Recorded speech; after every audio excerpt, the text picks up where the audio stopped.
Welcome to High Cap Fridays, where information becomes action and action expands capacity. Knowing this stuff is great, but putting it into practice, that's what actually changes things. I'm Michelle Grosser, trial attorney turned nervous system strategist, and every Friday here on High Capacity, I'm going to give you one nervous system tool and one high cap move to take into the week ahead. Something really short, really practical, and designed to be acted on. Let's jump in. Hey, welcome to High Capacity. It's Michelle here. So on Tuesday's episode, the one right before this, we talked about joy. And I kind of left you with a question that I ask myself with whatever it is that I'm wanting to experience more of in my life. So for example, as we're talking about joy and just being like playful and feeling alive, the question I ask myself is, if I were being a joyful, playful, alive, fun, spontaneous version of myself today, what would she do? Okay.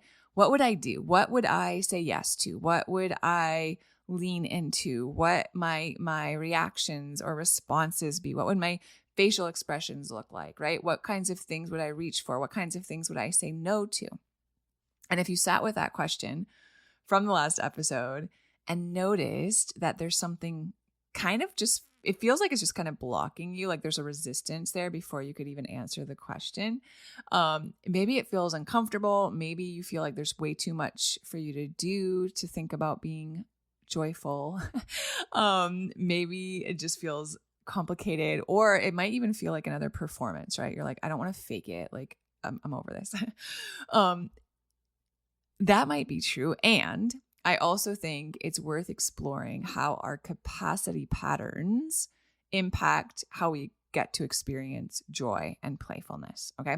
Because each pattern, each different capacity pattern, I think can guard against joy in its own specific way. And when I say guard against joy, I mean that joy can be a very vulnerable emotion for a lot of us, right? Because when we are experiencing joy and delight and pleasure and fun, we're not armored, right? We're not protecting anything. We're not like getting things done and making sure that everyone understands that we are worthy or whatever it is that's going on under the surface, right?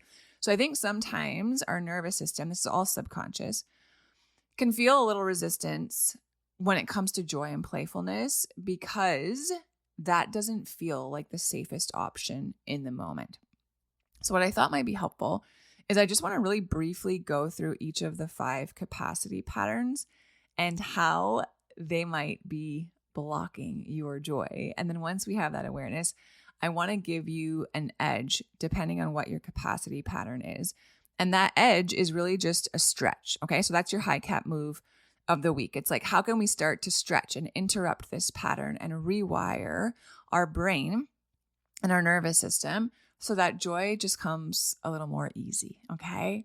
So let's go through each of the 5 capacity patterns. And for each one, I'm going to give you why that pattern or how that pattern might be getting in the way of your joy. And then let's go through what the stretch is. Okay. The high cap move of the week. And I think that's going to be really helpful. And it's going to be really fun to play around with for the next week or so. Okay. So if you run the navigator, remember the navigator pattern is a mobilizing and like dipping out, exit, zoning out strategy. Okay.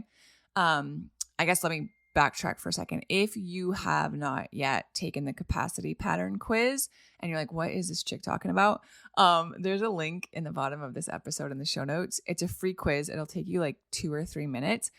If you haven't done that yet, go do it really quick and then come right back. And that way you'll know your primary capacity pattern. So as I'm going through this, you're like, yeah, I'm a caretaker. Yeah, I'm an architect. You can follow along that way. All right. So let's go through them. So the first one we'll talk about is the navigator. In the navigator pattern, it's really hard to stay present long enough to actually receive and experience joy. And I'm not just talking about like a fleeting moment of like a little chuckle or, that smile that you give if your kid tells a joke and you're like, funny, but I'm trying to work on something. I'm talking about that moment to let a good feeling actually start to like settle in your body, right? Think about a moment where you have experienced something that you were just in awe of, or you were in the moment, right? Sitting down and actually, maybe you're on vacation or something, or at the beach and like seeing the sunset and just sitting there and letting the beauty of it just kind of like, you don't even have words for it, right? And you're watching it. And in that moment, all of a sudden, it's like been 2 minutes, and then your nervous system finds something else for you to optimize or plan or think about or, escape to. Pleasure requires staying present in whatever it is, okay, in something. And staying is really hard for the navigator pattern. So your edge, your high cap move of the week is probably something about like letting a good moment hold, okay? Letting it really settle in your body, feel it, experience it, take it all in, right? If you feel yourself drifting away, bring yourself back gently, okay? It's not going to force anything, but see how long you can be present in something that's good instead of just like moving through it and on to the next thing, okay? So when something good, when something pleasant, when something fun or joyful or beautiful happens this week, can you just try to resist the pull to immediately jump to what's next or get back in your head or thinking or planning or, all of the things, and just see if you can stay there, stay present a little longer than feels comfortable, because that's your stretch. That's your high cap move of the week. If you're on the caretaker pattern, this is the quintessential people-pleasing pattern, right? Connection above everything, attuning, right? Holding. Your resistance here, if you run this pattern, is that it's really hard to let yourself have joy if it's not shared. Okay, so you probably experience joy when it's with other people, or it's earned, or it's in service of something else, but pleasure that's purely yours, okay? Eating something that's your favorite treat that you hide from everyone else because you get to enjoy it when you finally put the kids to bed at night, or, buying something that doesn't benefit anyone in the house, but it's something that you think is beautiful, or it's, the flowers that you enjoy, or it's something that you've wanted, or take yourself out for an afternoon, right? Or maybe it's Saturday morning and you're like, I'm going to go for myself for 1 hour to my favorite coffee shop, or I'm going to go get a massage, or I'm going to go walk through, my favorite park. Pleasure that's purely yours. No one else benefits from it. It doesn't make anyone else happier. They really don't care. That can feel really selfish when you're running the caretaker pattern. It almost feels indulgent. And then that indulgence can trigger guilt, and that's a spiral we want to avoid. So it makes sense that we would only allow ourselves to have fun and joy and things that are shared. Nothing wrong with that, but we also want to be able to find joy and pleasure independent of how others are doing and feeling and all of that, right? Both are true. So your edge as a caretaker is, can you receive something this week that's just for you, okay? No one else with you, no one on the other side of it. It's not benefiting anyone else. It's not like everyone's been asking to do this and you're like, yeah, I'll come along, right? Not this like treat that you frame as deserving something because you've done something really well for someone else, or you've been working really hard, or nothing you have to justify, okay, by how it benefits other people. Something just for you, full stop, without you feeling guilty about it. That's your high cap. That's your stretch. Okay. You're going to have all these stories coming up and all this resistance and all this like, yeah, but that's that. It's on the other side of that. That's the breakthrough. Okay. So push through that, all of that coming up. And can you do something that you enjoy, that you're the only one that gets the benefit from? Go get your nails done. Go, I don't even know what it is. Go get your favorite drink at Starbucks and just sit in your favorite spot or in the car, jamming out to your own music for yourself with no one else around you. I think that would be super fun. All right, if you run the anchor pattern, this is the enduring pattern. You just hunker down and you just like let the storm just swirl around you, and you're going to just wait it out. If you run this pattern, you could probably feel like you've become a little numb to joy and play and pleasure, because you've probably spent years, probably decades, just like hunkering down, right? Containing, enduring. And when that happens, we kind of have to turn the volume down on everything. We don't just get to turn the volume down on the things that are painful or annoying or frustrating. We kind of mute everything. We can't selectively choose what we want to experience and what we don't in the sense of how the depth of our experience. So that means that a lot of times big pleasure, right? Big joy, those bubbly stomach laughs, that feels far away or it feels muted. And the risk for you isn't guilt, right? That's more of the caretaker.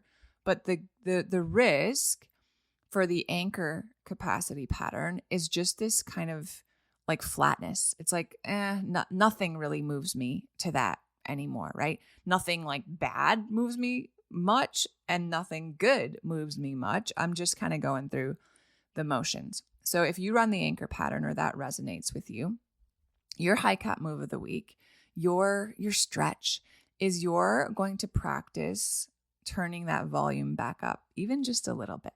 Okay. What I would love to encourage you and invite you to do this week is to let something actually, literally, physically move you. Okay. Not just like mentally or emotionally. Put on some music that makes you want to move. This pattern is all about containing everything, right? Holding everything in. All energy goes in and down. So anything that makes you move is going to be a huge stretch for you in the best way. Okay. Music that makes you move. A moment that like surprises you without managing your responses and just kind of let it be bigger than what feels comfortable. Because at this point, I think, a lot of things that require emotions, feelings, sensations, and movement especially are going to be a little bit of a stretch and feel a little uncomfortable. And that's good. That's exactly what we want to be doing.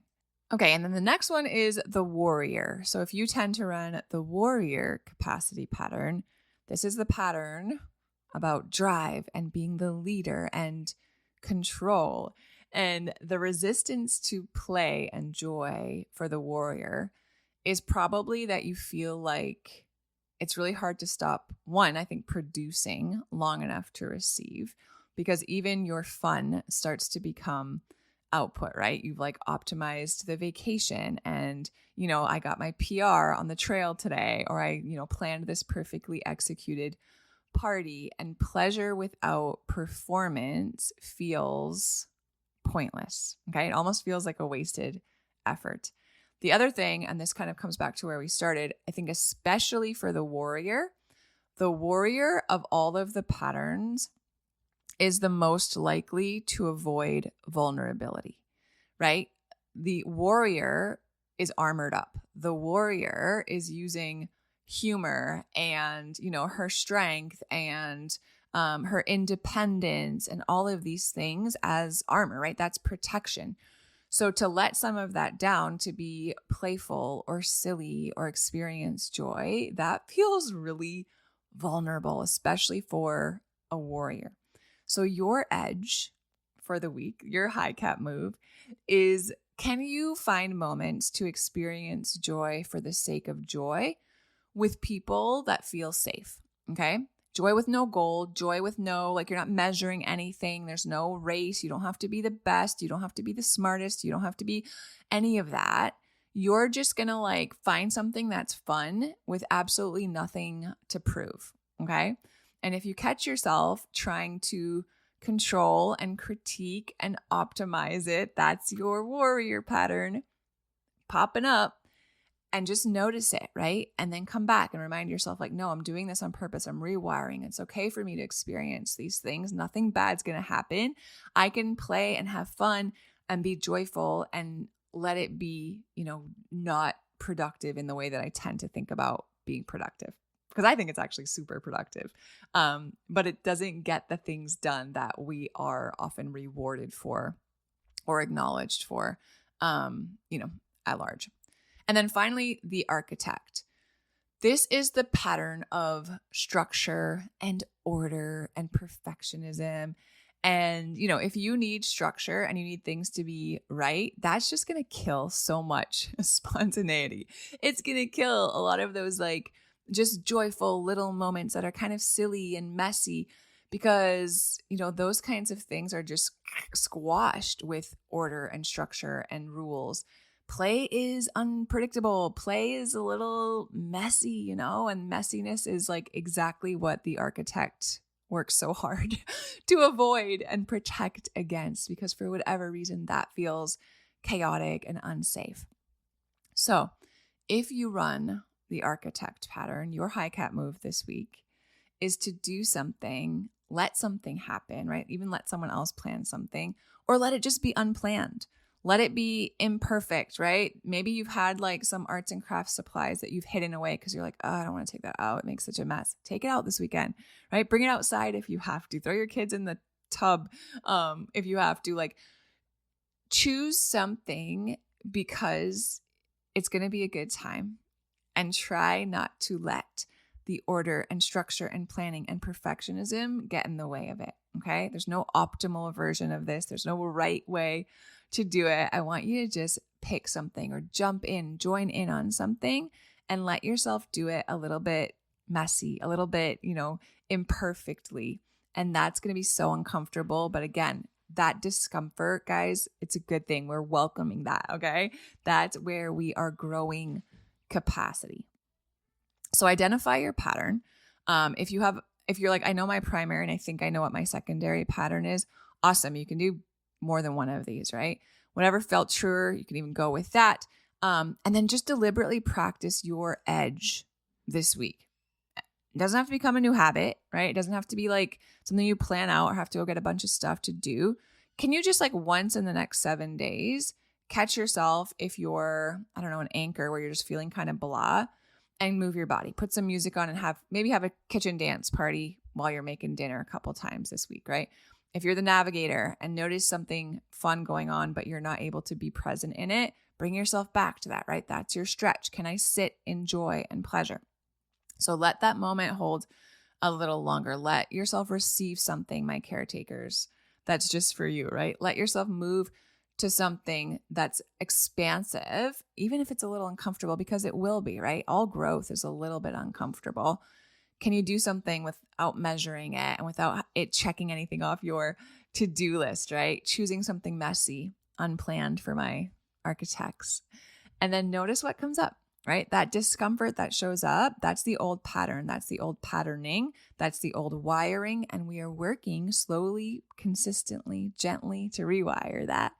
The willingness to stay in it and show up through that discomfort, that's the work, y'all. That is the work.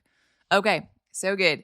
I will see you guys on Tuesday for the next episode. I love y'all so much. Have a good one. I'll talk to you soon. Thanks so much for listening today. If you haven't taken the What's Your Capacity Pattern quiz yet, it tells you which of the 5 capacity patterns is driving your exhaustion, your reactions, and your stress. So you know exactly where to focus your energy first. It's free. It takes 2 or 3 minutes. The link is in the show notes. And then come back on Tuesday for a full episode where we go deeper on the nervous system science and the tools behind everything we've been building. I'll see you on Tuesday.